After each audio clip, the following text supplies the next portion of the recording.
Hi everyone, thanks for joining this rider balance Pilates session. You don't need to be particularly warmed up, but you do really need to have your brain engaged. Before we start, let's just get your body nicely loosened up and ready to go. If you're carrying any tension, that's going to really block your ability to be balanced. The more rigid you are, the harder it is to balance. So you need to be soft and relaxed through your body.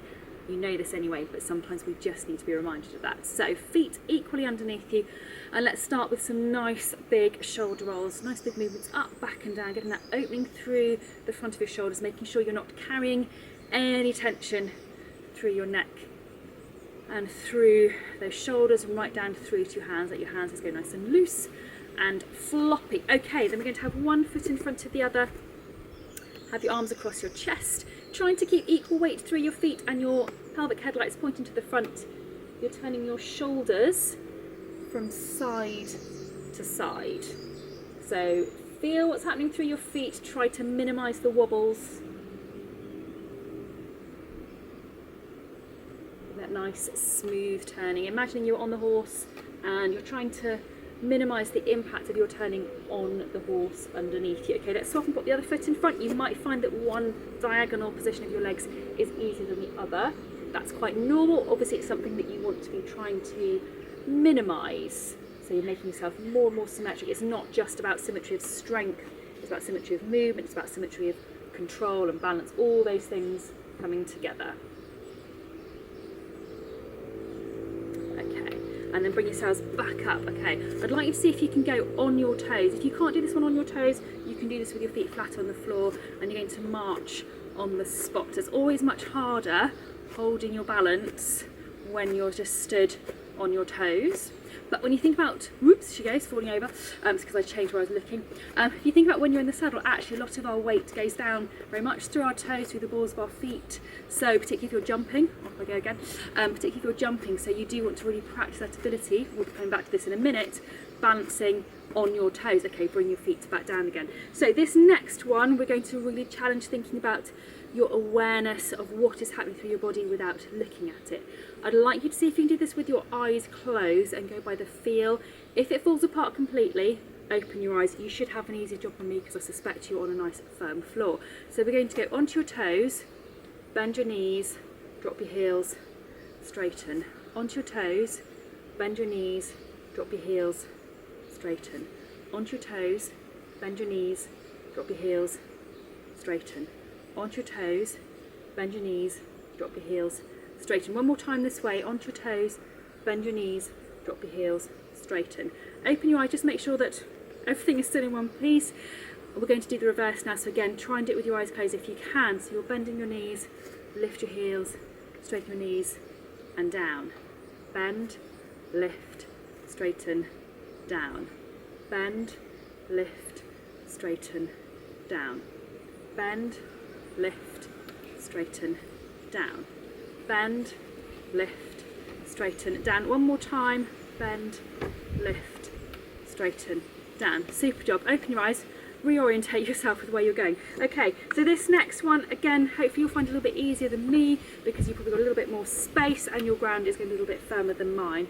Have your hands onto those pelvic headlights. It's going to be a bit of grounding, make it easier for your body to know exactly where everything is. Again, I'd like you to do this one on your toes if you possibly can.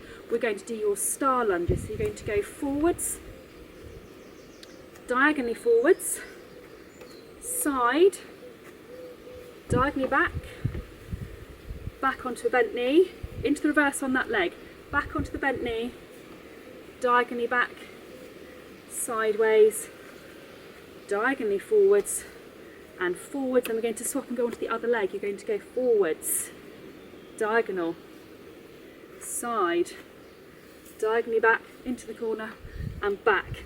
And then again into the reverse, back, diagonal, side, diagonally forwards, and then forwards. Well done. Have a little walk on the spot.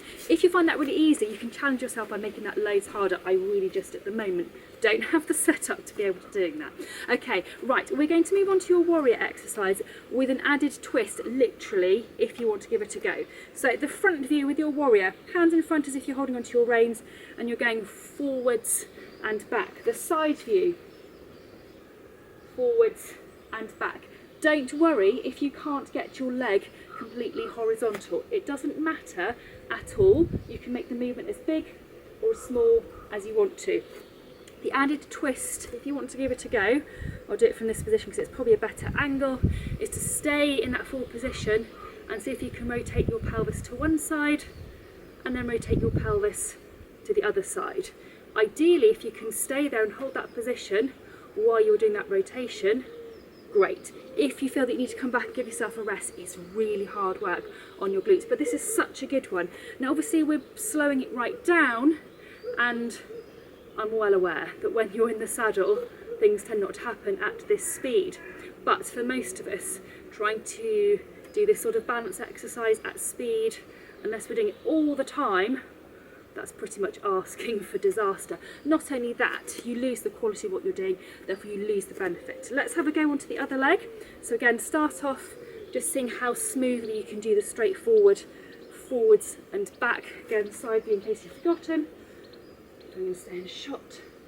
But getting your leg horizontal is the aim, but it's not the end of the world. Okay, let's have a go again at those rotations. So you're coming forwards, hold that forward position as you rotate your pelvis one way, rotate your pelvis the other way. Trying all the time, she says, falling over, to keep your hands very level. So think about how this translates to when you're in the saddle. Doesn't matter what's happening underneath you, you're trying not to let your hands go in completely different directions. So let's go again, forwards, getting that rotation.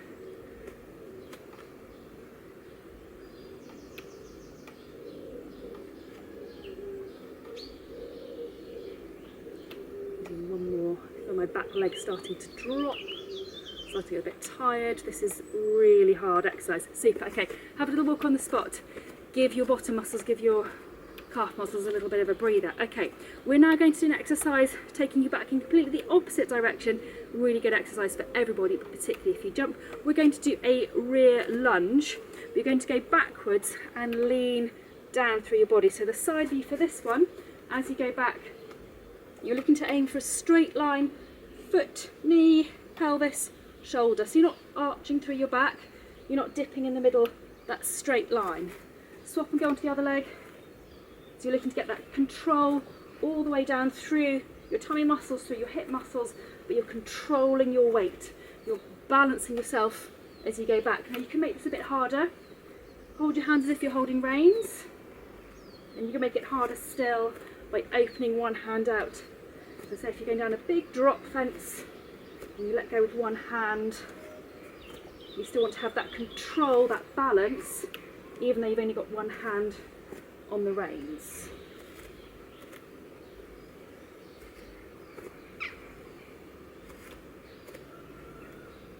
One more each way. Excellent job, well done. Okay, another little walk on the spot. Okay, then you're going to stand on one leg, and then if you can, bring your hands up in front of you, close your eyes as you add in those arm movements. So you're really tuning in to what you feel through your foot, through your ankle. Allow your arms just to softly move. Okay, open your eyes, swap onto the other foot. Add those arm movements in and then close your eyes. Don't fear those wobbles. Those wobbles are natural. The more you listen to them, the easier it is for your body to counteract them and help to keep you stable. The more you fear them and go rigid, the harder it is. Okay, open your eyes, feet back on the floor. Equal weight through your feet, soften your knees, take your arms forwards, let them dangle, go over to one side and come up to the top. Keeping those knees soft, you're going forwards over to the other side and up to the top. We'll keep doing these. I think it's always important after a balance exercise or balance session where you've done quite a lot of intense work and there's that risk of getting tense and fixed and braced through your upper body. It's always good to make sure that you can just relax your body when you finish. Make sure you're not holding any tension. Okay, so we're going to stop there. Well done for giving those a go. Some of those are really hard, but I think we so have to train our bodies to cope with going in any position at any time, regardless of how saintly your horse is, whether you're competing or not. So the more you can challenge your balance, the better. So keep practicing those. You don't have to do these all together. You can just pick and choose random exercises that you want to do at any time if you find them particularly helpful. Thank you so much for watching. Enjoy what you're doing with your horses and ponies at the moment, and I'll see you very soon.